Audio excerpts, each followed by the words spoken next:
Well, good morning, everyone, and thank you for being here. My name is Borja Alvarez Toledo, and as the President and CEO here at Waypoint, I'd like to welcome you all to our Manchester office. Let me begin by recognizing the New Hampshire Congressional Delegation with us in full. So I'm Senator Shaheen, Senator Hassan, Congressman Pappas, Congressman Goodlander, thank you. We are really grateful for your courageous leadership and for your continued commitment to the people and the communities we serve across New Hampshire. Waypoint has stood as a lifeline for New Hampshire families for 175 years. Last year, we served more than 12,000 individuals and families, young parents navigating crisis, children with chronic health conditions, children victims of neglect and abuse, teens and young adults experiencing homelessness, and elders aging at home with dignity. These are not line items in a budget. These are not statistics. These are people in our community. These are our neighbors, these are our friends, these are family members and fellow Granite Staters, and they depend on our services that we provide. Like the family that we're currently working with in our intensive home-based services. This is a family of 5 where both parents work full-time in opposite shifts, so that's their way to cover their basic expenses and also to save in childcare. If that family loses Medicaid, how is their 17-year-old going to access developmental services he needs? How will the 16-year-old continue to receive mental health services for her anxiety? And will the toddler get regular well-child visits to ensure healthy development? For this family, like for many others, Medicaid means they have a chance to stay together, remain in stable housing, and thrive. That's why we gather here today to talk about the devastating consequences the Medicaid cuts included in the budget reconciliation bill will have on organizations like us and on the people we serve. At Waypoint, 75% of the individuals and families that we serve are on Medicaid. When individuals lose access to health care and to safety net programs, the cost doesn't disappear, it shifts. It shifts to hospitals, to clinics, to social service agency providers like us who are already stretched thin. When uncompensated care rises, our fragile healthcare system, especially in the North Country, continues to erode. With fewer resources, more providers will be forced to cut services and frankly, some to shut their doors. This won't just impact care for Medicaid recipients. It will delay care and increase the cost for all of us. This legislation is going to cause tens of thousands of Granite Staters to lose coverage. And let's remember, in New Hampshire, 1 in 4 children relies on Medicaid, and over half of nursing home residents are covered also by Medicaid. To me, to us, this is not about politics, it's about people, it's about dignity, it's about our values, about making sure that no child in New Hampshire goes without a well-child visit. No child goes to bed hungry, no teen is left out in the cold, and no family is left to navigate trauma or crisis alone. New Hampshire's congressional delegation has come together today to underscore the harm this bill will cause, not just to our most vulnerable residents, but to all of us. I am honored to welcome Senator Shaheen to this podium, or whatever we call this table. Thank you. Well, thank you very much, Borja. Thank you to you and to everyone here at Waypoint for hosting us this morning and for what you do every day to support children and families in New Hampshire. We are all grateful. I'm so pleased to be here with all of you and with my fellow members of the New Hampshire Congressional Delegation, because we have stood in unison in opposition to this reconciliation bill, what the president calls the big beautiful bill, what I call the big beautiful betrayal of the American people.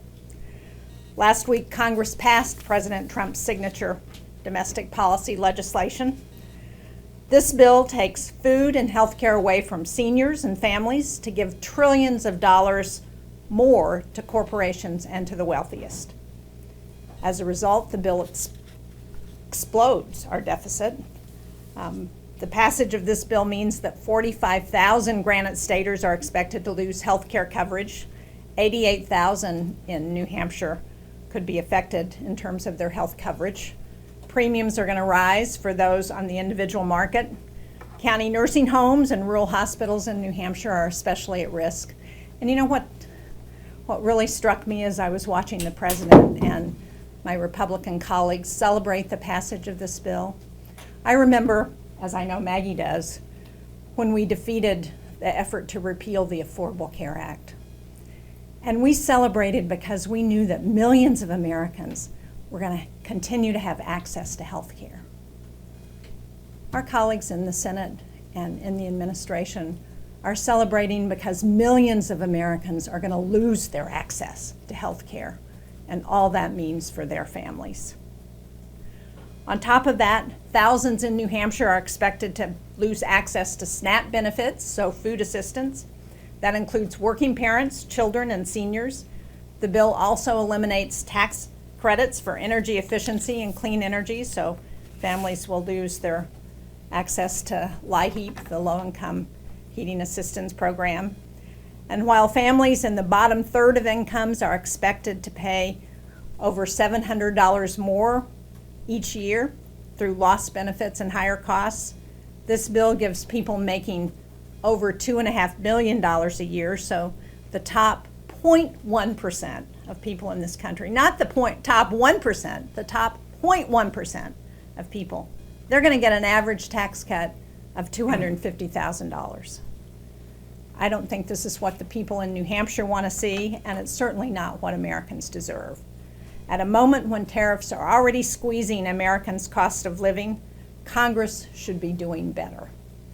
We should be expanding affordable health care, not cutting it to fund tax breaks for the wealthiest and the biggest corporations.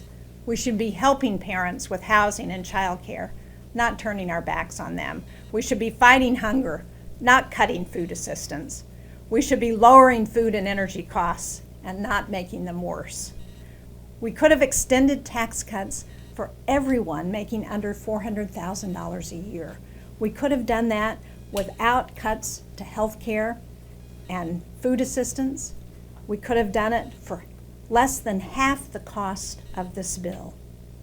So there is nothing beautiful about taking away health care and food from working families to give more money to billionaires.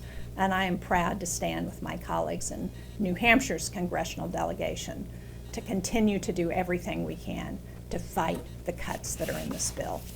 And I'm pleased to join my colleague, Senator Hassan, in this effort. Thank you, Senator Shaheen, for your leadership, for your remarks just now. It is good to be here with Congressman Pappas and Congresswoman Goodlander as well. And I'm here along with my partners in the federal delegation because, like the majority of Granite Staters and Americans, we're deeply alarmed by President Trump's budget bill, a bill which will make American life less affordable, a bill that is immoral, irrational, and impractical. This bill is the largest cut to Medicaid in American history. I just want to underscore that, the largest cut to Medicaid in American history, taking away health care from millions of Americans, including tens of thousands of Granite Staters, making health insurance premiums more expensive for the rest of us. Again, this is something that is common sense. When fewer people have health coverage and providers can't collect from health insurers to cover the care they've provided, they have to turn to the insurance companies and negotiate higher premiums from them. And those higher premiums are going to be paid by the people who still do have insurance. This bill imperils our rural hospitals. It makes it harder to fight the fentanyl crisis. And as you heard from Jean, it eviscerates food assistance programs, which will cause more families to go hungry. At a time when costs are already painfully too high for most Americans, Republicans in Congress and the President have passed a bill which simply makes life less affordable, all just to pay for more tax breaks for billionaires, all while adding trillions to the national debt. When I was governor, New Hampshire adopted Medicaid expansion and balanced the budget, and we did that on a bipartisan basis. We got bipartisan support because the live free or die majority of Granite Staters know that our state is stronger when more people are healthy, and there's nothing American about turning our backs on our neighbors when they're sick. I might add, there's also nothing American about letting kids go hungry and robbing them of food assistance. So instead of working across the aisle and getting to a bill that would have bipartisan support, the president chose to ignore the wills and wishes of the majority of Americans, refused to work together to lower costs, and instead pushed for this budget to make life even more expensive. This budget makes painfully clear that we need to work together on a bipartisan basis, and that need is more urgent than it has ever been. And a bipartisan approach would be far better than the politics of division and destruction of Donald Trump's Washington. One final thing. Some may dress up this conversation with terms like reconciliation, but let's be really clear about what the real cost of the bill is. And it's obviously more than dollars and cents. The cost of this bill is millions of Americans losing their health care. The cost is children going hungry and parents struggling to make ends meet. The cost includes more people getting sick and more early goodbyes. The price of the president's bill is nothing less than the health and freedom of Americans. That's a price the American people shouldn't have to pay, and our country and our state deserve far better. With that, I'll turn it over to Congressman Pappas. Well, thanks very much, Senator, for putting into stark terms what the cost of this bill truly is. I want to thank Senator Shaheen as well for her comments, and it's always great to be with Congresswoman Goodlander too. And Borja, thanks for welcoming us to your organization. We're just really grateful for what you do day in and day out to meet the needs of Granite Staters from all walks of life. And that's what's truly at stake in this conversation around this important piece of legislation, the big ugly bill which passed just a few days ago in Washington. As I've said before, this bill is a disaster for the American people. It's a cruel bill that contains deep cuts that are going to impact our families, our neighbors all across the state of New Hampshire. Represents, as Senator Hassan said, the largest cut to Medicaid that we have seen in our nation's history, and would result in 46,000 people losing access to health care in the state of New Hampshire.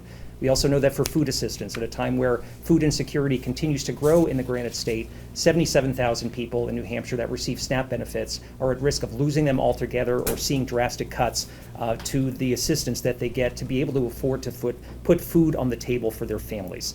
So I have been listening to the people of New Hampshire over the last many months, and I have to say I've never seen more people reach out to our office and tell very deeply personal stories about how this bill would impact them.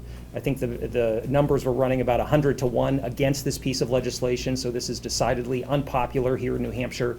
But people are stepping forward to tell their stories, and the fact is, this message came through loud and clear in Washington.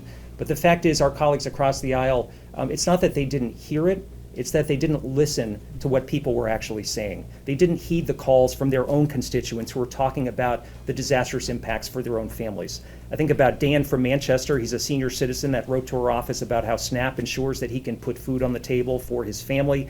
He's on a fixed income. He can't keep up with the cost of rent. He knows that if he lost SNAP benefits, he wouldn't be able to eat.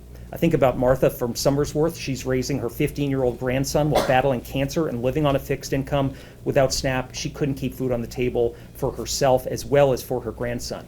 I think about Kathy, the leader in the disability community that I talked with in Dover with a group of folks talking about what Medicaid means to them. And she asked a couple of pretty simple questions. She said, without Medicaid, how am I supposed to get up each and every day? And if I can't get up in the morning, how am I going to change the world? And so Medicaid for her represents independence and dignity. It allows her to go about her day-to-day business, but she's not just someone who is enrolled in a program and benefits from it. She's giving back to the people of New Hampshire, as folks do who are Medicaid beneficiaries and SNAP beneficiaries. They're making a difference in our communities, and that's what's going to be lost if these people lose access to these benefits, which are a lifeline that help our entire state move forward. So we know that this legislation is entirely reckless, too, when it comes to fiscal responsibility, adding an estimated $3.5 trillion, probably more, to the debt over the next 10 years when you factor in interest. And this is all so that Republicans can give big tax breaks to billionaires and to the biggest corporations. And this bill represents the biggest transfer of wealth we've seen in terms of a piece of legislation from the poorest Americans to the wealthiest Americans. So this bill has been passed, it's been signed into law, but the time to continue the fight on behalf of working families and people who are living paycheck to paycheck here in the state of New Hampshire has not come to an end. There's a lot more work we have to do to stand up to the reckless impacts of this legislation, and we intend to do that as a united delegation here. So I'm grateful for the interest in terms of the people of New Hampshire in this bill. Thanks to everyone who told their stories, who wrote in, who called, who spoke out, who protested in the streets of New Hampshire. We heard you loudly and clearly in Washington, D.C. We want to continue to make sure that you're engaged in the important fights that have yet to come. So with that, I want to turn it over to Congresswoman Goodlander for some comments. Thanks. Thank you all for coming together today. We meet at a moment when it is the cost crisis, the affordability crisis that is standing in between hardworking people across our state and our country and the American dream. You know, today in New Hampshire, almost 70% of people in our state are choosing to delay or just altogether have to forego basic health care because the costs are too high. We've got record high housing costs, high electricity costs, education costs, food costs across the board. This is what we're up against. And this bill, as my colleagues have said, is going to jack up the cost of living for hardworking people across the board. Look, we know that this bill includes the biggest cuts to healthcare, the biggest cuts to Medicaid in American history, cuts to Medicaid, to Medicare, to the Affordable Care Act. However you get your insurance, your costs are going to go up. And for tens of thousands of people across our state, they're going to lose health insurance altogether under this bill. We know that this bill includes the biggest cuts to food assistance in American history. Kids are going to go hungry because of this bill.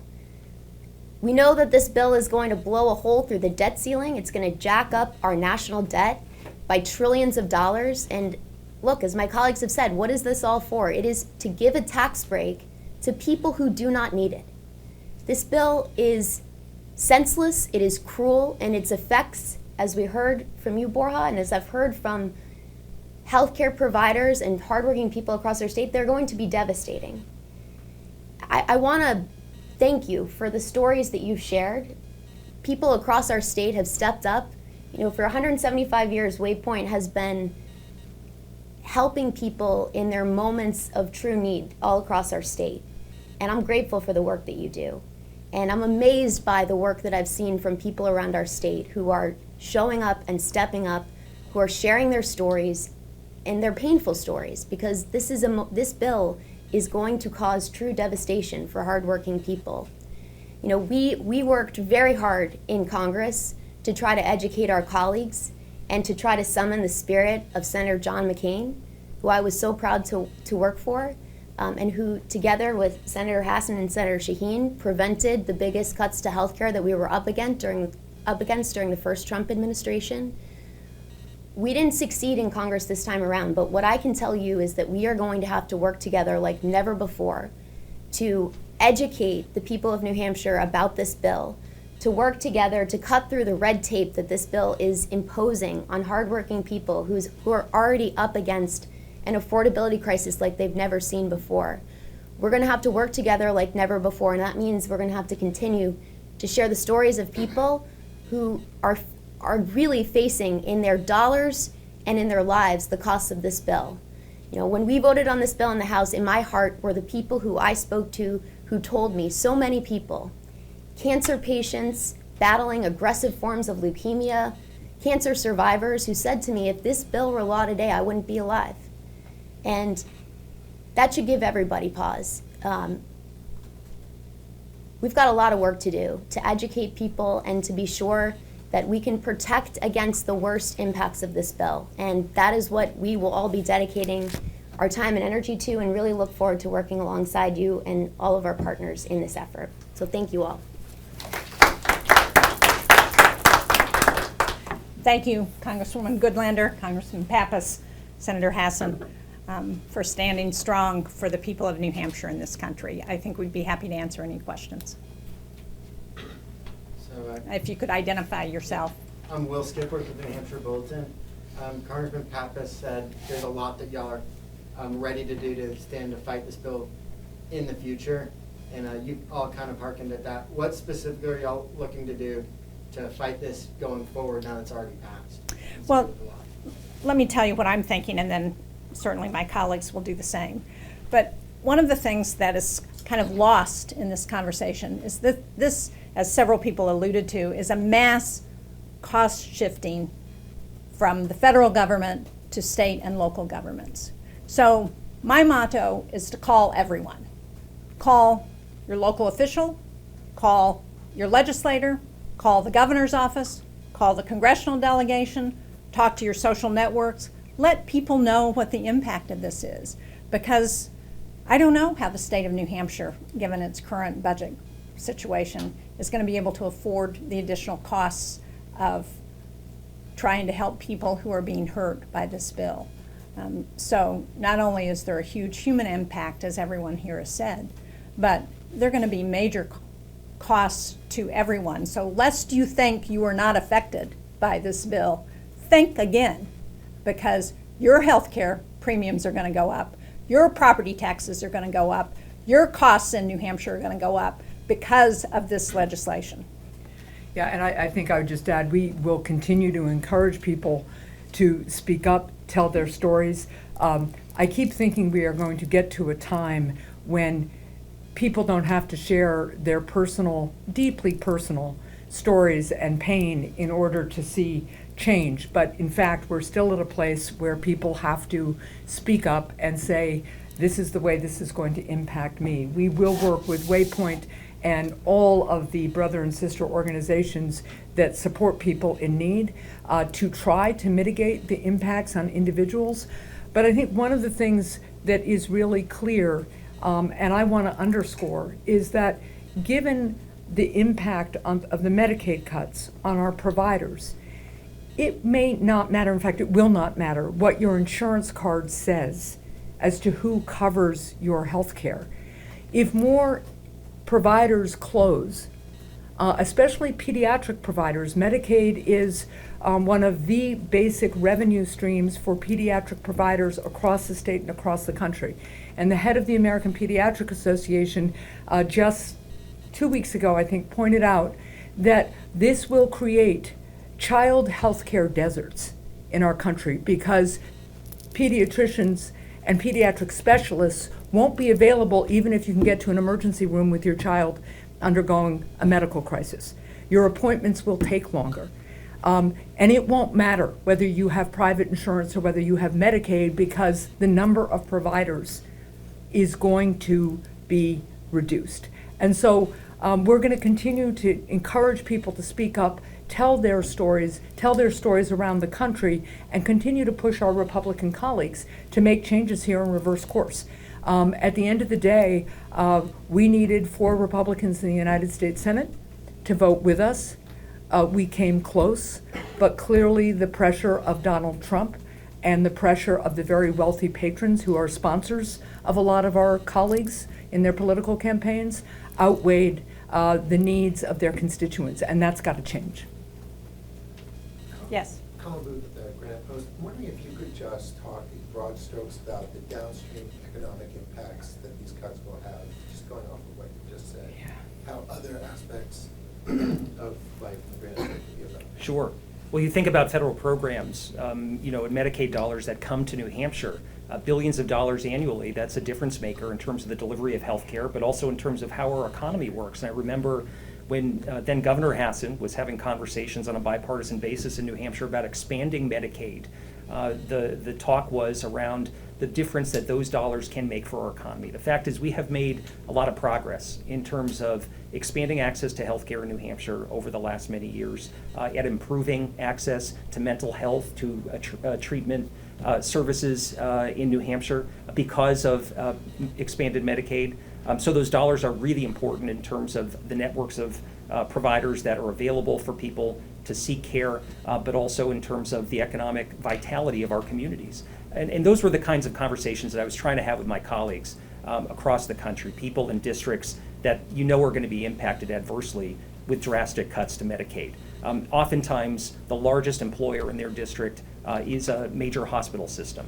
So that's the case in our neck of the woods as well, where healthcare is among the biggest employers in the state of New Hampshire. And so these cuts we expect could have a drastic impact in terms of employment in our state, in terms of the overall vitality of our economy in the state of New Hampshire. So we're going to do all we can to continue to push back. The fact is, when this bill first passed the House, a number of colleagues across the aisle wrote a letter saying that they wanted to see major changes to the bill, had huge reservations about the deep cuts to Medicaid.